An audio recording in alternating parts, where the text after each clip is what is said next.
मरकजी वजीर मुख्तार अब्बास नकवी ने मोदी हुकूमत के 75 दिन की कारकर्दगी पर कहा कि हुकूमत ने कई बड़े इस्लाहात किए हैं। इस ताल्लुक से इन्होंने न्यूज़ 18 से खास बातचीत की।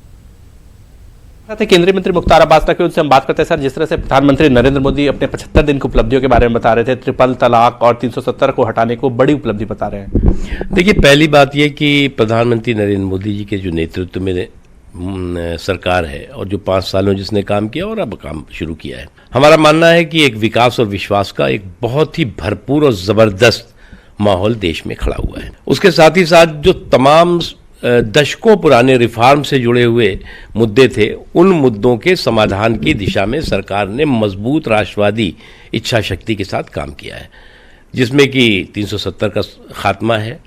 उसके अलावा जो है वो, अगर आप देखें, एक बहुत बड़ी पुरानी एनिमी प्रॉपर्टी, सोचते ही नहीं थे लोग, बंटवारा हो गया लेकिन एनिमी प्रॉपर्टी का समाधान नहीं हो पाया, वो समाधान हुआ, ट्रिपल तलाक हुआ। और इसके अलावा एक जीएसटी है, एक लंबी श्रृंखला है जो रिफॉर्म करने वाले व्यवस्था और रिफॉर्म करने वाले काम हुए हैं। 370 का जहाँ तक सवाल है, 370 का खात्मा जम्मू कश्मीर लद्दाख के लोगों की 370 समस्याओं के समाधान का रास्ता साफ करने वाला है। हाँ सर, लेकिन मैं जिसके तरह से कांग्रेस 370 को लेकर लगातार विरोध कर रही है, सलमान खुर्शीद मैंने कहा है कि सही प्रक्रिया का पालन नहीं किया गया। कांग्रेस के कुछ मुट्ठी भर लोग अलगाववादियों के राग दरबारी बने हुए हैं। राग जो है वो अलगाववादियों के और सुर कांग्रेस के कुछ नेताओं के। तो मुझे लगता है कि ये जो कन्फ्यूज़न क्रिएट करने की, गुमराह करने की, अफवाहें फैलाने का जो एक लंबा क्रम है, उस लंबे क्रम में ये पूरी तरह से फेल हो चुके हैं।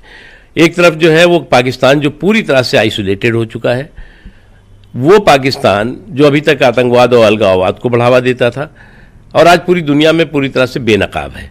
लेकिन अनफॉर्चुनेटली इन राग दरबारियों के ये सुर तार मिलने का जो नतीजा है, उसकी वजह से इस आइसोलेटेड पाकिस्तान को ऑक्सीजन मिलने की कोशिश, देने की कोशिश हो रही है।